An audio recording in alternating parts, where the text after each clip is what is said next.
Hello, and welcome to our very first chapter of Family Fiction's Christian Fiction Bookshelf podcast. I'm your host, Jamie Vaughn.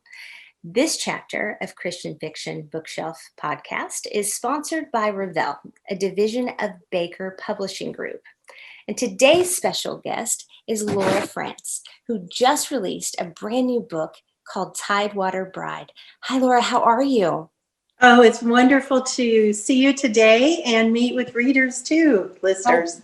Oh, great. We're so excited to have you here. How have you been dealing with 2020? And now that we're in 2021, what did you use your year doing? You know, on the positive side, it was a great year for writing and reading. I was able to do a lot more pleasure reading in my time away from my usual activities. But honestly, my life did not change much other than my husband lost his employment because of COVID. My schedule didn't alter a whole lot. I'm a homebody. I do love to travel occasionally. So all my travel plans were scrapped. But I love being home. So that was just more writing time, more reading time, more baking. I'm a little fluffier than last than I was a year ago. But anyway, it was on the bright side. It was a rewarding year as far as rich alone time, and I love being solitary. So it was a win-win. Yeah. Well, I would love to hear more about Tidewater Bride. Tell our listeners a little bit more about that story. Well, I've said it before. Readers or listeners might get tired of hearing it. Think of the colonial American dating game. That's what Tidewater Bride is. Long before we had that crazy old show, The Newlywed Game, or whatever it was.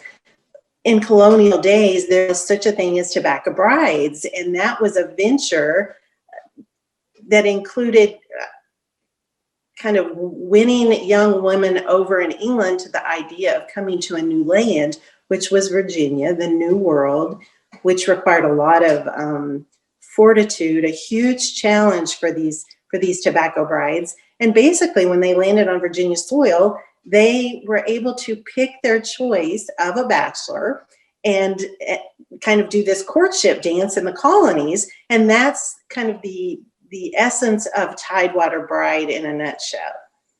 Oh, wow. So what draws you to write about colonial Virginia?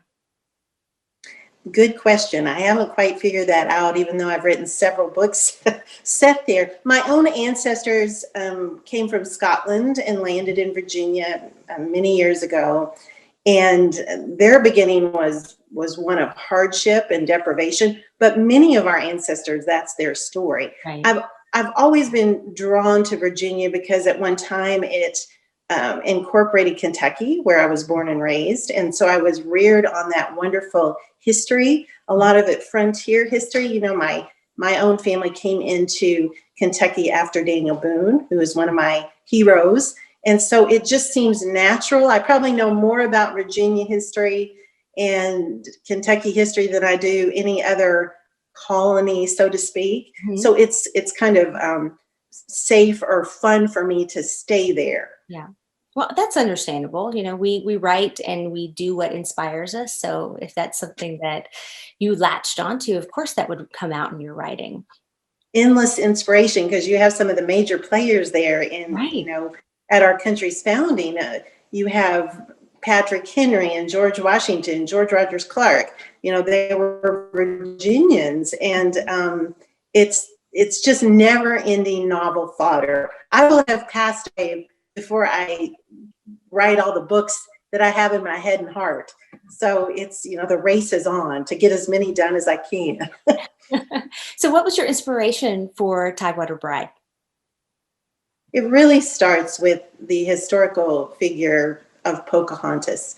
Since I was about 7 years old, I fell in love with her long before the Disney version ever, you know, appeared on screen. Right. Much of that is Disney. It's not real, understandably.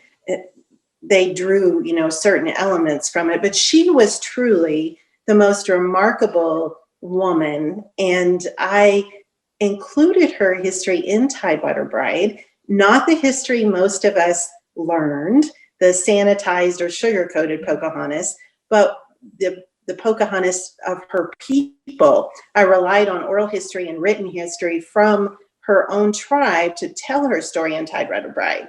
And it's heartbreaking, but I think it's also inspiring. And again, she was truly remarkable. So I try to give a little glimpse of her in Tidewater. That sounds really fun. I'm going to have to read this one.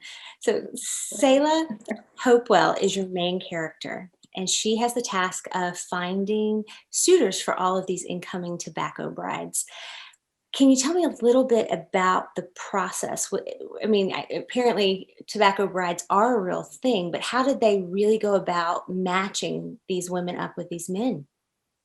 Well, there was a company in England called, Company of Investors, Virginia Company, wealthy men who had a stake in the New World because they felt that was sort of the future. And it was, that at that time, Virginia was a colony or would become a colony of Great Britain, which was at the time the kind of the superpower. So the Virginia investors hatched a plan after 1607, when Jamestown was founded. It wasn't going well. So the investors scratched their heads and said, what can we do to make these men behave, basically? They were foundering, they were starving, they were disease ridden, they were running off and marrying Indian women. Right. And it wasn't going well. So they hatched the plan of these tobacco brides. Tobacco was the crop in Virginia at that time. It was a hard start with tobacco, but it was, by the time of Tidewater Bride, it was the crop. It put Virginia on the map.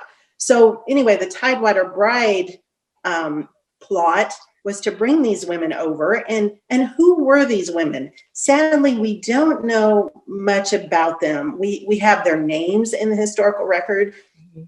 They had to be, they were described as comely maids, fair maids back then. They had, a lot of 18th century or 17th century skills. They knew how to cook. They knew how to spin. They knew how to garden. There were certain requirements, not the felons or anything like that came later to the colonies. Right. So there was quite a standard then in order to recruit these women. Some of these women were alone, they were in reduced circumstances.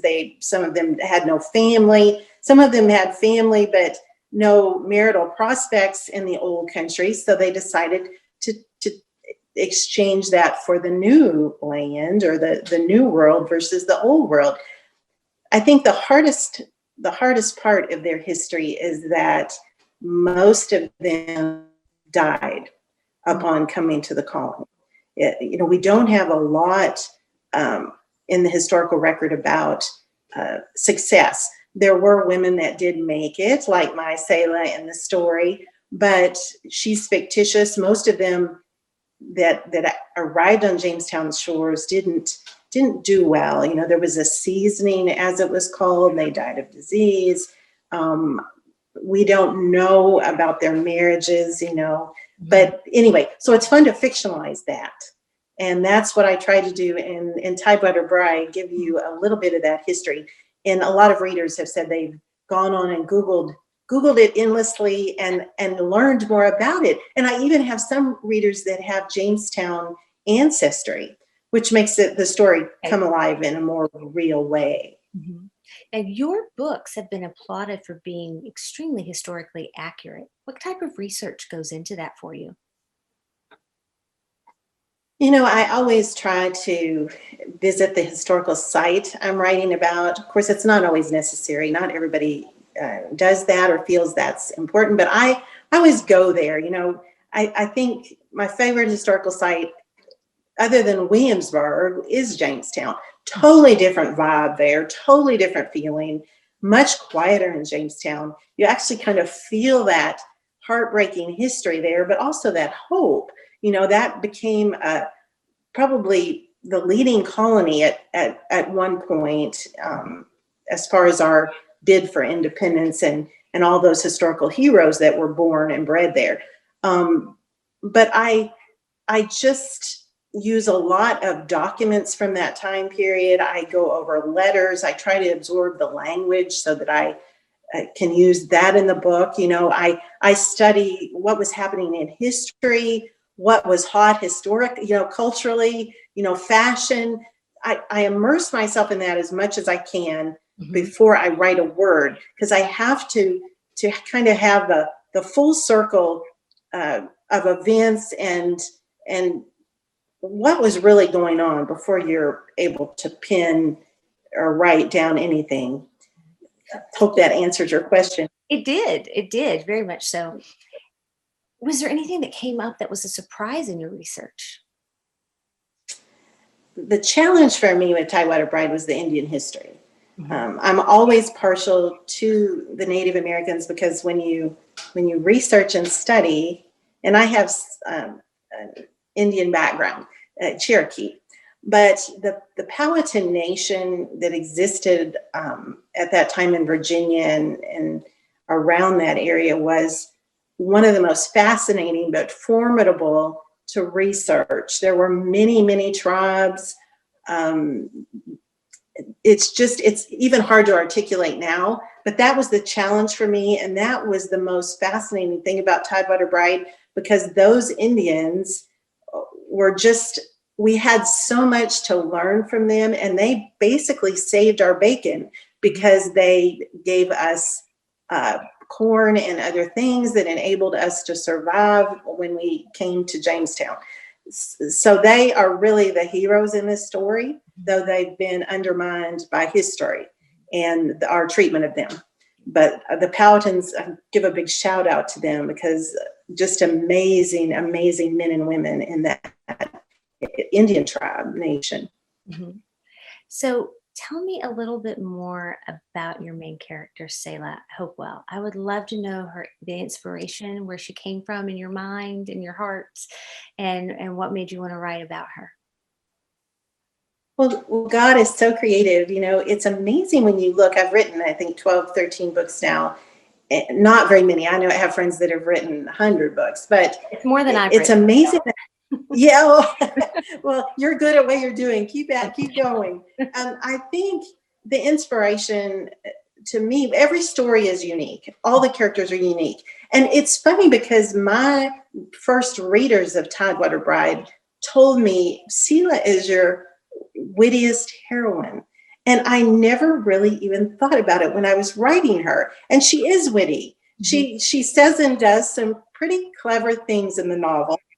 Thank you, readers, for kind of nailing her character and her temperament. So that was fun. There's a little bit of playfulness about her that's not always in my other books with my other heroines. And I missed her at the end of this novel. I actually cried when the novel was done. And I don't do that always. So there. Wow. I love that.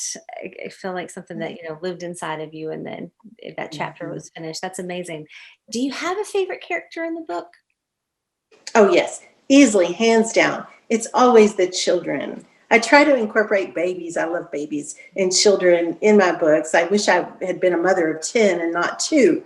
But so I get to do that in my books. I have lots of literary children running around. But Watsika, the peace child in Tidewater Bride, is my favorite character. And the second favorite character would be Oceanus, which is also a child character. And they get together in the book, and readers have even said, oh, what happens to them? And I said, well, they grow up and get married, of course. If I ever wrote a sequel, it would probably go, be along those lines. But definitely Watsika. Peace children did exist at that time. Jamestown sent English children into the Indian camps to live and learn. A noble thing. Sometimes it backfired. And in turn, the tribes sent their children, which were termed peace children, to the English to try to coexist, learn from the other. I do applaud that. There was much that went wrong historically back then, but that was that was kind of a win-win. Mhm. But again, the tumult and turbulence of the time kind of overrode that. Not many people realized that there were peace children back then. I didn't Quite know a that. That's amazing. I'm going to brave look that up. thing. Yes, brave thing to do. Mhm. And so I tried to use that in the book, and I think it hopefully worked well. They were endearing children, at least to the author. Okay. Love that. Well, I hope that they are, especially if it's a little child that you created in your mind. I hope that they're endearing and that it's something, a piece of your heart coming out there. Is there a lesson that you want, or lessons that you want that reader to take away from when they read your book? I think for Tidewater, especially because it was such a hard beginning at Jamestown, I think, God's story, it's his story. History is God's story.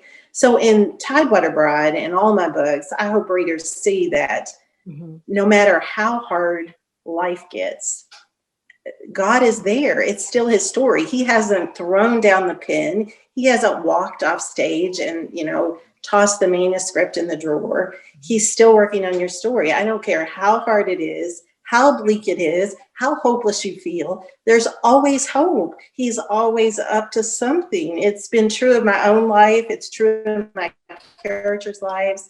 And I just am excited to share that on the page. We have hope no matter how hard it gets. And that is so true. Very important. Laura, thank you for coming today and talking to us about your new book, Tidewater Bride. Thank you, everyone, for joining us today for your Christian Fiction Bookshelf podcast. I'm Jamie Vaughn. And thank you, Laura, for joining us to talk about Tidewater Bride, which is out now. So please go and buy it from your favorite bookstores. And for more details, you will find them in the chapter notes below. And if you've liked this chapter of Family Fiction Christian Bookshelf, make sure to click and subscribe the button below and don't miss another chapter.